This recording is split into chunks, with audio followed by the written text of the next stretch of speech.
नमस्कार। देखिए, class 11 business study का हमारा टॉपिक है private, public and global enterprises. हमने अपनी पिछली क्लास के अंदर ग्लोबल एंटरप्राइजेज को थोड़ा सा समझ लिया था। अब हम समझ रहे हैं ग्लोबल एंटरप्राइजेज का मीनिंग, मल्टीनेशनल कंपनी का मीनिंग और मल्टीनेशनल कंपनी के बारे में थोड़ा सा जानते हैं। देखिए, मल्टीनेशनल कंपनी का मतलब हमारे सामने ये होता है कि ऐसी कंपनियां होती है जिनका मुख्यालय या जिनका समामेलन अपने देश में होता है, लेकिन वो काम किसी और देश में करती है। मतलब वो अपना व्यापार और उत्पादन एक से अधिक देशों में कार्य करती है। तो कहने का मतलब ये होता है कि ऐसी कंपनियां जिनका समामेलन अपने देश में होता है, लेकिन वो अपना व्यापार एक से अधिक देशों में करती है। तो इस परिभाषा के आधार पर हम ये समझते हैं कि ऐसी कंपनियां होती हैं जिनका प्रधान कार्यालय, जो मुख्य कार्यालय होता है, वो तो अपने देश में रखती है जहां उनका पंजीयन हुआ हो, साथ में ये दूसरे देशों में अपने वस्तुओं का उत्पादन एवं विक्रय करती है। तो ये तो था सामान्य सा अर्थ। इसके बाद हम बात करते हैं भूमंडलीय उपक्रम या मल्टीनेशनल कंपनी की विशेषताएं। जैसा कि आप देख पा रहे हो, मल्टीनेशनल कंपनी की कुछ अलग अलग विशेषताएं हैं। सबसे पहले बात करते हैं विशाल पूंजी संसाधन। देखिए, ये अपनी पूंजी अलग अलग माध्यम से इकट्ठा करती है, like share, debenture and bond. ये अपनी कंपनी का पैसा बहुत सारे देशों से पैसा इकट्ठा कर सकती है। अपनी कैपिटल मार्केट में अच्छी गुडविल के कारण इनके पास पैसा अत्यधिक मात्रा में आ सकता है और इन्हें इंटरनेशनल फाइनेंशियली जो इंस्टीट्यूट है वो भी लोन देने में सक्षम होती है, लोन दे सकती है। नेक्स्ट आता है विदेशी सहयोग। देखिए, ये कंपनियां दूसरे देशों की कंपनियों से तकनीकी हस्तांतरण, ब्रांड नाम के प्रयोग तथा उत्पादन करने के लिए समझौते करती है। कहने का मतलब ये होता है कि दूसरे देशों की तकनीकी को ये लेकर आती है, टेक्नोलॉजी लेकर आती है और उनके नाम का प्रयोग करते हुए ये अपने साथ में उनको जोड़ने का काम करती है, प्रॉफिट कमाती है। एडवांस टेक्नोलॉजी की बात करते हैं तो इनके पास एडवांस टेक्नोलॉजी होती है, उन्नत तकनीक होती है, जिसके कारण ये इंटरनेशनल स्टैंडर्ड को पूरा कर पाती है और इंटरनेशनल लेवल पर वस्तुओं का प्रोडक्शन करने के में ये सक्षम होती है। ये अपने जितने भी नेचुरल रिसोर्सेज है उनका सही ढंग से यूज़ करती है। नेक्स्ट आता है आपका अंतर्राष्ट्रीय व्यापार। तो बहुराष्ट्रीय कंपनी एक से अधिक देशों में व्यापार करती है। इनके अनेक देशों में इनकी शाखाएं होती है। ये अलग अलग देशों में अपना उत्पादन कार्य करती है। नेक्स्ट है आपका पेशेवर प्रबंधन। ये कंपनियां पेशेवर और कुशल लोगों को प्रबंधन पर रखती है। मतलब यहाँ पे जो मैनेजमेंट करने वाले लोग होते हैं वो जो हम कह सकते हैं कि अपनी मैनेजमेंट की प्रॉपरली स्टडी करने के बाद ही वो में अपॉइंट होते हैं। ये हायर सैलरी देकर भी अच्छे लोगों को यहाँ अपॉइंट करने की कोशिश करते हैं। उन लोगों को रखते हैं जिन्होंने मैनेजमेंट से रिलेटेड पर्टिकुलरली ट्रेनिंग ली है, पर्टिकुलर स्टडी करी है। नेक्स्ट बात करते हैं हम उत्पादन में नवीनता। ये देखिए, अपना प्रोडक्शन में इनोवेशन करती है, नई नई चीज़ों को लेके आती है, मार्केट डिमांड के अकॉर्डिंग इन चीज़ों को लेके आने की कोशिश करती है। इनके पास में रिसर्च करने के लिए अपने पर्याप्त मात्रा में धन का यूज़ करती है। ये प्रभावी विपणन रणनीति। देखिए, देशी कंपनी की तुलना में ये बहुराष्ट्रीय कंपनियों के विपणन रणनीति बहुत ज़्यादा प्रभावी होती है। देखिए, जो लोकल कंपनियां हैं वो जितना सही ढंग से मार्केटिंग नहीं कर पाती उतना ही मल्टीनेशनल कंपनियां मार्केटिंग करती हैं, क्योंकि इनके पास में एक से अधिक मार्केट होते हैं। ये पूरे वर्ल्ड लेवल पे काम करती है, इसलिए बहुत ही कम समय में ये अपने मार्केट पे अपना आधिपत्य कायम करने में सक्षम होती है। केंद्रीकृत नियंत्रण। इनका मुख्यालय उस देश में होता है जहां से इनका समामेलन हुआ है, लेकिन इनकी ब्रांचेज पूरे विश्व में फैली रहती है, लेकिन इन पर कंट्रोल उसी जगह से होता है जहां इनका हेडक्वार्टर होता है। नेक्स्ट, विशेषताओं के बाद हम बात करते हैं इसके गुण और लाभ के। बहुराष्ट्रीय कंपनियों के कुछ गुण भी है, कुछ लाभ भी है। पहला है आधुनिक तकनीक। देखिए, देश की जो पुरानी तकनीकी चल रही थी उसका प्रयोग न करते नई तकनीक को ये उपयोग में लेते हैं, जिससे लागत में कमी आती है और उन्नत किस्म की वस्तुओं का उत्पादन किया जा सकता है, उत्पादों की गुणवत्ता में सुधार किया जा सकता है। विदेशी पूंजी। विकासशील देशों में विदेशी पूंजी की कमी होती है, तो बहुराष्ट्रीय कंपनियां डायरेक्टली विदेशी निवेश के द्वारा देश के आर्थिक और औद्योगिक विकास को गति प्रदान करते हैं। नेक्स्ट आता है विदेशी विनिमय। इन कंपनियों में विकासशील देशों को बड़ी मात्रा में विदेशी मुद्रा प्राप्त होती है। देखिए, जो आपके विकासशील देश है उनको इन प्रकार के काम करने से, जो फॉरेन एक्सचेंज करने से बहुत ज़्यादा पैसा प्राप्त हो जाता है। कारण ये है कि विदेशी कंपनियां यहाँ लगती है तो यहाँ पर लोगों को रोज़गार प्राप्त होता है, रोज़गार मिलेगा तो पैसा आता है। विश्व की अर्थव्यवस्था, ये एक ऐसी कंपनियाँ हैं जो अपनी किसी देश की अर्थव्यवस्था को विश्व की अर्थव्यवस्था के साथ जोड़ने का काम करती है।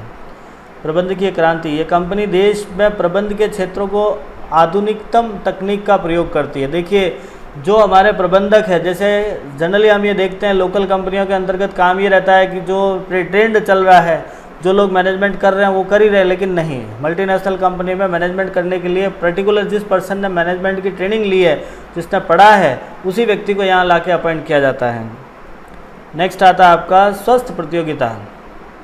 देखिए, मल्टीनेशनल कंपनी एक हेल्थी कंपटीशन को थोड़ा सा जोर देती है, क्योंकि इसके पास आधुनिक तकनीक है, उच्च प्रबंधकीय ज्ञान है, जिससे विश्व स्तर पर प्रतिस्पर्धा करने में योग्य बनाती है। यह रोजगार के अवसर, ये कंपनियां बड़े स्तर पर रोजगार के साधनों को उपलब्ध करवाती है, अच्छे वेतन देती है, अच्छी सुविधाएं देती है। नेक्स्ट, देसी फर्मों का विकास। देखिए, जो एक देश में लोकल कंपनियां लगी है, जहां मल्टीनेशनल कंपनियां आने से उनका डेवलपमेंट होता है।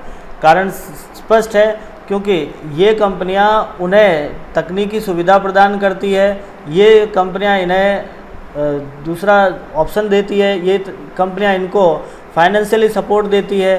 तो इस कारण से जो लोकल कंपनियां हैं वो कुछ हद तक डेवलप होने का काम करती है। नेक्स्ट है आपके पास जीवन स्तर में सुधार है। देखिए, जो लिविंग स्टैंडर्ड है वो कुछ हद तक उच्च हुआ है। कारण यही है कि ये कंपनियां जो भी प्रोडक्शन तैयार करती है वो अच्छी क्वालिटी के गुड्स होते हैं, और वो क्वालिटी के गुड्स बनाने के कारण और जो प्रोडक्शन तैयार हुआ एटलीस्ट वो उसी देश में बेचा जाता है जहां बनाया गया है। तो ऐसी कंडीशन में वहां से लोगों को एक अच्छी क्वालिटी का गुड्स अवेलेबल होता है, जिससे लोगों का लिविंग स्टैंडर्ड बढ़ता है, लोगों को रोज़गार के साधन प्राप्त होते हैं। नेक्स्ट आगे बढ़ते हैं, दोष। देखिए, जहाँ गुण होते हैं तो वहाँ दोष भी होंगे, स्वाभाविक सी बात है। हमारे पास कुछ कमियाँ भी हैं। पहला कमी, एकाधिकार का निर्माण। देखिए, ये मोनोपोली का फॉर्मेशन कर लेती हैं। मोनोपोली का मतलब हमारे पास में ये स्पष्ट है कि इनके पास पैसे की कहीं कमी नहीं होती है, ये आर्थिक रूप से सुदृढ़ होते हैं, और जब आर्थिक रूप से सुदृढ़ है तो इसके कारण वो बहुत सारी चीज़ों पे अपने एकाधिकार अपनाते हैं, और इसी प्रवृत्ति को हम एकाधिकार की प्रवृत्ति कहते हैं। विदेशी संस्कृति। देखिए, फॉरेन कंपनियां यहाँ आने से जो अपना कल्चर था, अपनी संस्कृति थी, वो धीरे धीरे समाप्त हो रही है। आज हम देख रहे हैं कि जो भारतीय संस्कृति थी हमारी, जैसे ही वेस्टर्न कल्चर हमने अप्लाई किया, लोग यहाँ आना स्टार्ट हुए, धीरे धीरे अपनी कल्चर को छोड़कर हमने वेस्टर्न कल्चर या विदेशी कल्चर को अपनाना स्टार्ट किया। एक छोटा सा एग्जांपल आपके सामने रखना पसंद करूँगा कि आपने देखा होगा, आज से 10 साल, 20 साल, 25 साल पहले की बात है, आप इन चीज़ों को आपने सुना भी होगा अपने बड़े लोगों से, कि सुबह उठते ही वो दलिया खाते थे, बच्चे भी दलिया खाते थे, अलग अलग प्रकार की जो डिशेज जो घर पर बनती थी। आज की स्थिति में ऐसी है कि छोटे बच्चे भी दलिया तो बहुत दूर की बात है, सामान्य रोटी खाना पसंद नहीं करते हैं, उन्हें नूडल्स पसंद हो गए, मैगी खा लेते हैं, चाउमीन खा लेते हैं। ये सब आए कहाँ से? विदेशों से आए हैं। ये इंडियन है ही नहीं, ये भारतीय कल्चर था भी नहीं है। पहले हमारा सिस्टम ये था, सब नीचे बैठ के खाना खाते थे। जिस तरह से फॉरेन कल्चर हमने अप्लाई किया, आज डाइनिंग टेबल आ गए हैं, हम सब डाइनिंग टेबल पे बैठ के खाना खा रहे हैं। तो कहने का मेरा तात्पर्य है कि जो अपना कल्चर था, जो भारतीय संस्कृति थी, धीरे धीरे वो समाप्त होकर हमने फॉरेन कल्चर को अपनाना स्टार्ट किया। और ये हुआ उसी से सफल है कि हमने फॉरेन ट्रेड को अपनाया। फॉरेन जो मल्टीनेशनल कंपनियां यहाँ आई, उन्होंने आते ही अपना कल्चर यहाँ पे स्टार्ट कर दिया। नेक्स्ट, राष्ट्रीय प्रभुत्व को खतरा है। देखिए, आर्थिक दृष्टि से संपन्न होने के कारण ये कंपनियां दूसरे देशों की नीतियों को प्रभावित करने की कोशिश करती है।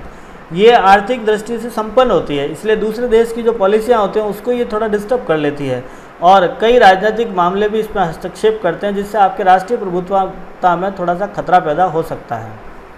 नेक्स्ट आता है आपका राष्ट्रीय साधनों में कमी। जो अपने राष्ट्रीय साधन है, जो प्राकृतिक संसाधन है, देखिए देश अपने देश में आके काम कर रही है, तो इसका कारण ये सिंपल सी बात है, ये अपने जो प्राकृतिक संसाधन है उनका ध्यान नहीं देती है, बड़ी लापरवाही से उनका यूज़ करने की कोशिश करती है। अप्रचलित तकनीक का हस्तांतरण। देखिए, अप्रचलन का मतलब होता है कि जब किसी नई तकनीक के आने से पुरानी तकनीक जब उपयोग में नहीं आती या बंद हो जाती है, उसे हम अप्रचलन कहते हैं। तो कई ऐसी तकनीक है जो किसी देश में अप्रचलन के कारण समाप्त हो गई, तो उनको ये दूसरे देश में लगा लेते हैं, जिससे जो स्पष्ट रूप से जो चीज़ें मिलनी चाहिए वो नहीं मिल पाती है। निम्न वर्ग को लाभ नहीं। देखिए, यहाँ हम बात करते हैं जो लोअर क्लास है उनको इसका कोई यूज़ नहीं होता है, और एक विकासशील देश में निम्न आय वर्ग के लोग बहुत ज़्यादा, जैसे हम भारत की बात करते हैं, भारत में कई गरीब लोग हैं। आज हम इसकी मल्टीनेशनल कंपनी के बारे में बात करते हैं, भारत में आज कई ऐसा भाग है जो बिल्कुल ही गरीब है, निम्न स्तर पर अपना जीवन यापन कर रहे हैं, तो उनको इनके उत्पाद का कोई लाभ ही नहीं मिल पाता, कोई पता ही नहीं चल पाता, क्योंकि कारण यही है कि वो सामान्य जीवन जीने के लिए भी उनके पास पैसा नहीं है। अब आपने देखा होगा किसी गरीब के घर पे कहाँ चाउमीन बनता है, कहाँ बर्गर बनता है, कहाँ पिज़्ज़ा बनता है, नहीं बनता ना, और वो खरीद भी नहीं सकता है, तो इन चीज़ों से कोई मतलब है नहीं उसके लिए। तो ये थे बहुराष्ट्रीय कंपनी के दोष। नेक्स्ट आगे बढ़ते हैं, संयुक्त उपक्रम। एक पॉइंट आता है जॉइंट वेंचर। इस टॉपिक का, इस चैप्टर का लास्ट पॉइंट है ये। देखिए, जॉइंट वेंचर होता क्या है, इसका अच्छे से डेफिनेशन है, अर्थ लिखा हुआ, मैं एक बार इसको पढ़कर आपके सामने सुनाने की कोशिश कर रहा हूँ। बड़े ही ध्यान से समझिएगा कि जैसा कि हम जानते हैं, व्यावसायिक संगठन निजी, सरकारी या वैश्विक कई प्रकार के हो सकते हैं। इनमें से किसी भी प्रकार की कोई दो इकाइयों जब समान उद्देश्य एवं पारस्परिक लाभ के लिए सम्मिलित रूप से व्यवसाय करते हैं, उसे संयुक्त रूप से पूंजी लगाते हैं, लाभ ग्रहण करने व जोखिम वहन करने का समझौता करते हैं, इस प्रकार का उपक्रम संयुक्त उपक्रम कहलाता है। देखो, कहने का मतलब ये होता है कि जब दो या दो से अधिक व्यवसाय, समान प्रकृति के व्यवसाय एक साथ में काम करते हैं, पूंजी लगाते हैं, लाभ हानि बांटते हैं, उसे हम संयुक्त उपक्रम कहते हैं। इस प्रकार गठ जोड़ का कारण एक दूसरे की पूरक क्षमताएं हैं। देखिए, कहने का मतलब, मान लीजिए दो व्यवसाय हैं, दोनों छोटे स्तर पर चल रहे हैं, दोनों बड़ा करना चाहते हैं, इतना पैसा उनके पास में नहीं है कि वो आज दोनों अपने स्तर पर बड़ा कर ले, तो हम यहाँ समझते हैं दोनों एक हो जाते हैं। एक होने से संयुक्त पूंजी लग जाती है, काम में भी एक दूसरे को हेल्प मिल जाती है, तो उसे हम जॉइंट वेंचर या संयुक्त उपक्रम कहते हैं। भारत में इसके लिए कोई अलग से कानून नहीं बना हुआ है। इनको घरेलू आंतरिक कंपनियों के समकक्ष ही रखा जाता है, जो अपनी इंटरनल कंपनियां उनके रिलेटेड ही रखा जाएगा। इसकी स्थापना कुछ इस तरह से होती है। पहला पॉइंट आता है दो पक्ष। कोई भी दो व्यक्ति मिलकर एक नई कंपनी की स्थापना कर सकते हैं, जिसमें एक पक्ष अपने व्यवसाय को नई कंपनी को हस्तांतरित कर सकता है। कहने का मतलब, दो अलग अलग कंपनियां हैं, दोनों में से दोनों को एक किया जा सकता है, या एक कंपनी दूसरी कंपनी में विलय हो सकती है, जिसके बदले में उसको नकद स्वीकार कर लिया जाता है, अंश स्वीकार कर लिया जाता है। दूसरा पॉइंट आता है, दोनों पक्ष संयुक्त उपक्रम कंपनी के अंशों की अपनी सामर्थ्य के अनुसार क्रय करके नई कंपनी की स्थापना। देखो, पहला पॉइंट तो ये था कि दोनों में से एक कंपनी दूसरी कंपनी में जुड़ जाती है। दूसरा पॉइंट है, दोनों कंपनियां बंद होकर उनके स्थान पर एक नई कंपनी बना लेते हैं। और तीसरा पॉइंट आता है, एक वर्तमान भारतीय कंपनी के प्रवर्तक, अंश धारक तथा कोई दूसरा पक्ष जो व्यक्ति या कंपनी हो सकता है, दोनों मिलकर व्यवसाय को चलाने का समझौता कर सकते हैं। या दूसरा पक्ष प्रवासी या अप्रवासी हो सकता है। देखिए, इसका अर्थ ये होता है कि एक तो जो व्यक्ति था सामान्य, एक दूसरी कंपनी है, दोनों मिलकर बिजनेस चला सकते हैं। पॉइंट आता है प्रवासी और अप्रवासी। प्रवासी का मतलब होता है जो ऐसा व्यक्ति जो मूल रूप से भारत का है लेकिन रहता कहीं किसी दूसरे देश में है। अप्रवासी मतलब भारत का ही व्यक्ति होगा। भारत में स्थापित संयुक्त उपक्रम में एक विदेशी तथा अप्रवासी भारतीय हो तो उससे सरकार की अनुमति लेनी होगी। यदि आप किसी विदेशी व्यक्ति या अप्रवासी भारतीय के साथ में काम करते हैं, अप्रवासी का मतलब, माफ़ी चाहता हूँ 2 मिनट पहले मैं थोड़ा उल्टा बोल गया। प्रवासी का मतलब जो भारत में ही रहने वाला है, जो यहीं रह रहा है। अप्रवासी मतलब मूल रूप से भारत का है लेकिन रहता किसी और देश में है। तो यदि अप्रवासी और विदेशी व्यक्ति, यदि आपका कोई दूसरा पक्षकार है, मतलब आपके जॉइंट वेंचर का सेकंड पार्ट वो है, तो आपको सरकार से अनुमति लेकर ही आपको बिजनेस करना होता है। नेक्स्ट आता है संयुक्त उपक्रम के लाभ। कुछ लाभ हैं, समझने की कोशिश करेंगे अपन। संसाधन एवं क्षमता में वृद्धि। देखिए, जैसे ही दो अलग अलग बिजनेस एक हो जाते हैं तो उनके संसाधनों में वृद्धि हो जाती है। मतलब उनमें कैपिटल बढ़ जाएगा, मैन पावर बढ़ जाएगा, असिस्ट बढ़ेगी, उनमें काम करने की क्षमता बढ़ जाती है, कैपिटल पहले की मात्रा में अधिक हो जाती है, बिजनेस अधिक ढंग से जल्दी से डेवलप हो जाता है। नेक्स्ट आता है नए बाजार एवं विपणन तंत्र का लाभ। जब एक व्यवसायिक दूसरे देश की इकाई के साथ संयुक्त उपक्रम करता है, जैसे मान लीजिए एक भारत का बिजनेस था, किसी अमेरिका के साथ में उन्होंने जॉइंट वेंचर कर दिया, तो जस्ट सीधी सी बात है, भारत को अमेरिका का मार्केट भी मिलना स्टार्ट हो जाएगा। अमेरिका को भारत का मार्केट मिलेगा। मतलब एक ही कंपनी को दोनों जगह अपने मार्केट को बढ़ाने में फ़ायदा हो जाता है, मार्केटिंग करने का तरीका नया हो जाता है। नवीन तकनीक का लाभ, देखिए जो न्यू टेक्नोलॉजी है वो अपनाने में अपने को ज़्यादा ईजीली हो जाती है। कम लागत पे आप अच्छी क्वालिटी का गुड्स तैयार कर पाते हो। नवीनता, इनोवेशन हो जाते हैं, नई नई चीज़ों का आता है, क्योंकि जब जैसे हम किसी विदेशी व्यक्ति के साथ साझेदारी करते हैं तो आपको नए बाज़ार मिलते हैं, नए लोगों की नई डिमांड पता चलती है और उस डिमांड के अनुसार हम लोगों को चीज़ें प्रोवाइड कराते हैं जहां हमारा और उपभोक्ता दोनों का लाभ होता है। उत्पादन लागत में कमी, जो आपका प्रोडक्शन होता है वो कम होता है, क्योंकि भारत में कच्चा माल, श्रम एवं पेशेवर श्रम पर्याप्त मात्रा में होते हैं। देखिए भारत में हम देखते हैं तो रॉ मटेरियल अच्छा है, लेबर अच्छी मिल जाती है, लेकिन जो फॉरेन कंपनियां वो आपके यहाँ पे कैपिटल इन्वेस्ट कर लेगी, टेक्नोलॉजी वो ले आएगी, हम यहाँ से लेबर दे देते हैं, तो ऐसी कंडीशन में आपका कॉस्ट कम आ जाती है और अच्छा गुड्स आपको मिल जाता है। स्थापित ब्रांड नाम, जब दो अलग अलग इकाइयाँ एक हो जाती है जिसमें एक भारतीय और एक विदेशी हो तो एक अच्छा ब्रांड मिल जाता है, ख्याति का मतलब एक नई ख्याति प्राप्त हो जाती है, ब्रांड नाम मिल जाता है। तो इसी के कारण हम ये एक संयुक्त उपक्रम को थोड़ा सा समझ सकते हैं। तो ये थे आपके कुछ संयुक्त उपक्रम के अर्थ। नेक्स्ट हम ये कोशिश करेंगे, आपको मैं उम्मीद करता हूँ आपको ये समझ में आया होगा। यदि किसी प्रकार की समस्या रहती है तो आप हमें बताइएगा। धन्यवाद।